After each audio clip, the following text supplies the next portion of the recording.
Hi అండి, ఎలా ఉన్నారు? బాగున్నారా? Welcome to Kiaan's kitchen. మేమైతే చాలా బాగున్నామండి. మీరు కూడా బాగుండాలని మనస్ఫూర్తిగా కోరుకుంటూ ఈ వీడియో అయితే స్టార్ట్ చేస్తున్నాను. నేను ఈరోజు అయితే మా కిచెన్లో పితికిపప్పు, ఇవి గింజలు ఉంటాయి కదండి, ఒత్తుకొని బాగా తడి లేకుండా బట్టలు వేసుకొని ఒత్తుకోవాలండి. తడి లేకుండా ఒత్తి పెట్టుకొని రెడీగా పెట్టుకున్నాను. పితికిపప్పు, అటుకులండి, పప్పులు ఇవి కలిపి అన్నీ మిక్చర్ చేస్తున్నాను. స్నాక్ ఐటమ్ చాలా బాగుంటుంది. ఇప్పుడైతే రెడీ చేసుకుందాం. దాంట్లోకి కావాల్సింది ఉప్పు కారం అండి. డీప్ ఫ్రై అయిపోయాక ఉప్పు కారం చల్లుకునేది. నేనైతే ఆల్రెడీ ఆయిల్ కూడా పెట్టేసినాను. ఆయిల్ అయితే హీట్ అవుతుందండి. అటుకులు కూడా శుభ్రంగా జల్లిడు పట్టు పెట్టుకున్నానండి. కొచ్చిపిరాలు ఉంటాయి కదండి, జల్లిడి, దాంతో జల్లిడి పట్టుకుంటే మనకు ఇసుక నూక అనేది వెళ్ళిపోతుంది. నేనైతే అన్నీ రెడీ చేసి పెట్టుకున్నాను. అటుకులు కొంచెం నిదానంగా కాలుతాయి. ఇవి ఓపికగా చేసుకోవాలి.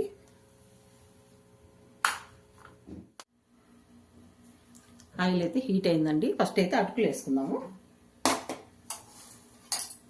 ఇట్లా జాలిగంటి తీసుకొని, ఎక్కువ లేదండి, ఒక్కో పిరుకుడు మాత్రమే వేసుకొని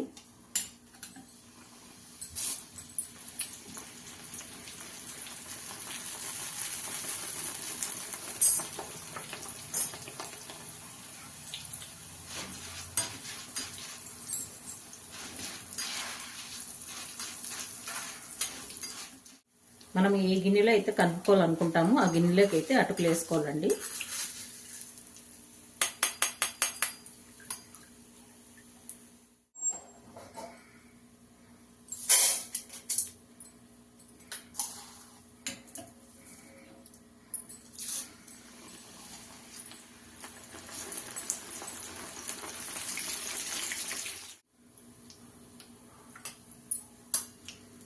చూడు, ఇట్లా క్రిస్పీగా కాల్చుకోవాలి.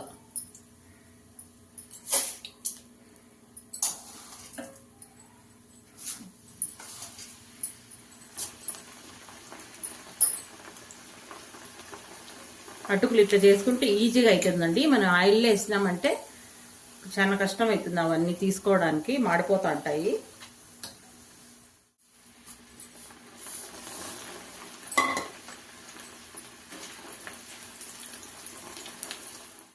ఇప్పుడు అటుకులు అయితే అయిపోయినాయండి. లాస్ట్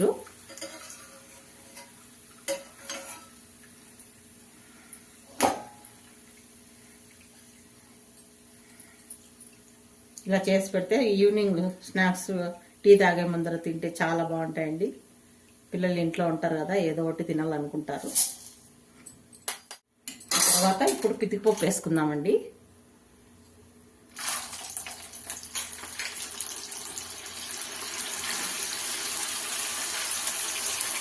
ఇవి డైరెక్ట్ ఆయిల్లోకైనా వేసుకోవచ్చు. ఇలా మూసి పెడితే పక్కకి ఎగరదండి ఆయిల్. కొంచెం స్టవ్ తగ్గించుకుంటాను.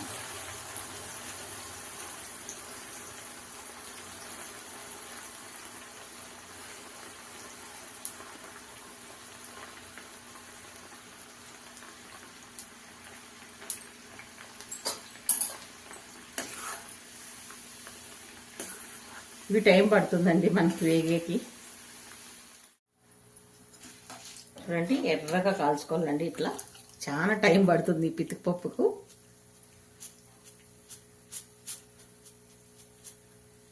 అన్నీ ఇలాగే కాల్చుకుందామండి.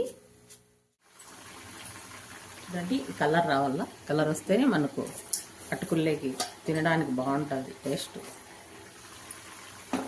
పచ్చి పచ్చిగా ఉంటే చేదు వస్తుందండి.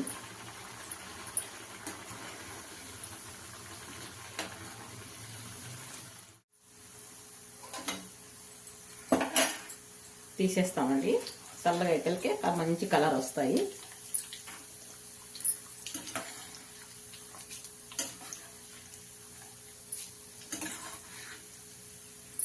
ఎట్టో టైం పడుతుంది కదా, కొన్ని ఎక్కువ వేసుకొని కాల్చుకోండి.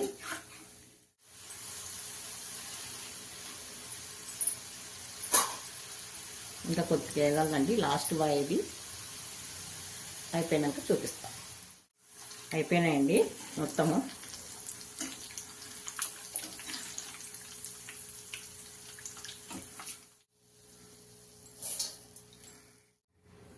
ఒక చిన్న కప్పు పప్పులు అయితే వేస్తానండి నేను. ఇవి కూడా కొంచెం ఫ్రై చేసుకుంటే బాగుంటాయి, క్రిస్పీగా అవుతాయి తినేకి.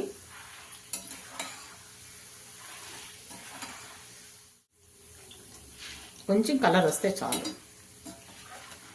ఇది మాత్రం చాలండి. పప్పులు ఏమి ఎక్కువ వేగాల్సిన పని లేదు, ఎందుకంటే నేను ఫ్రిడ్జ్లో పెట్టిన పప్పులు, అందుకు కొంచెం మెత్తగా ఉంటే కొంచెం ఎక్కువసేపు వేయించుకున్నాను. కొద్దిగా కరివేపాకు,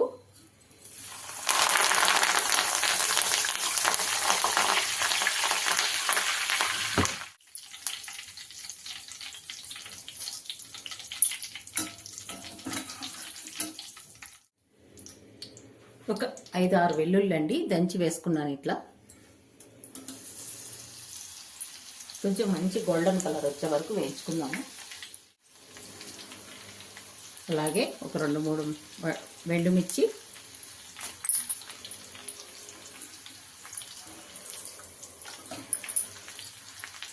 అంతే అండి. అన్నీ మిక్స్ చేసుకున్నాం. ఇప్పుడు అన్నీ అయిపోయినాయి కదా ఐటమ్స్. ఇప్పుడు అన్నీ మిక్స్ చేసుకొని ఉప్పు కారం కలుపుకుందాం. మీ టేస్ట్కి తగ్గట్టు ఉప్పు కారం వేసుకోండి. ఇది కొంచెం కలర్ రావాలండి. వెల్లుల్లిని, ఎండుమిర్చి అయిపోయినాయండి. ఇవి కూడా తీసేద్దాము. చూడండి, ఈ కలర్ రావాలి. స్టవ్ అయితే ఆఫ్ చేస్తున్నా. ఇప్పుడైతే కొద్దిగా అండి పసుపు, ఈ వేడి దాని మీదనే వేసేద్దాము. కొద్దిగా అంటే కొద్దిగా కలర్ కోసం అంతే. ఇప్పుడు ఇవన్నీ మిక్స్ చేసేసుకుందామండి. ఉప్పు కారము మీ టేస్ట్ తగ్గట్టు వేసుకోండి. వేడి మీదనే వేసుకోవాలండి ఉప్పు కారము. చేత్తో కలుపుకోండి, బాగా మిక్స్ అయిపోతుంది. కరివేపాకు నలిగిపోకుండా చూసుకోండి. మనం తినడానికి బాగుంటుంది కరివేపాకు, అక్కడక్కడ మధ్యలో తగిలితే. కొంతమంది కారం తినే వాళ్ళు ఎండుమిర్చి కూడా కొరుక్కొని తింటాంటారండి. మనం తక్కువేలే తినేది కారము.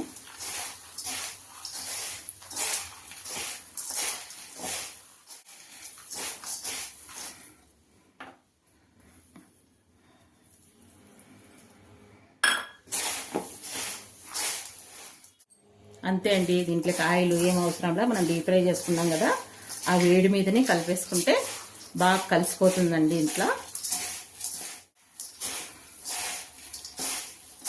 ఈ టైంలో మనం ఉప్పు కారం చూసుకుందాము.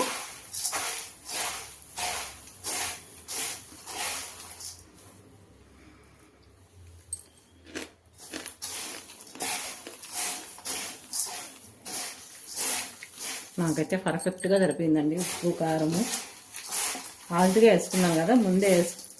అన్నీ ఫస్ట్ మనం ఆల్ట్గా వేసి కలిపి పెట్టుకున్నామంటే గిన్నెలోకి ఉప్పు కారం 2 అండి కలుపుకోవడానికి బాగుంటుంది మనకు.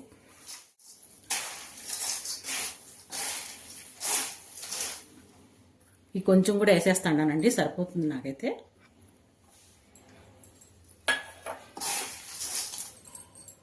కొంచెం పెద్ద గిన్నెలు వేసుకుంటే మనం కలుపుకునే చాలా బాగుంటుందండి. కింద కొట్టుకోకుండా నీట్గా కలుపుకోవచ్చు. అంతే అండి. టేస్టీ పితికిపప్పు అటుకులు మిక్చర్ తయారు విధానము చాలా బాగుంటుందండి. ఒకసారి ట్రై చేయండి, చాలా బాగుంటుంది. నచ్చితే లైక్ చేయండి, షేర్ చేయండి, సబ్స్క్రైబ్ చేసుకోండి. ఓకే, బాయ్ అండి.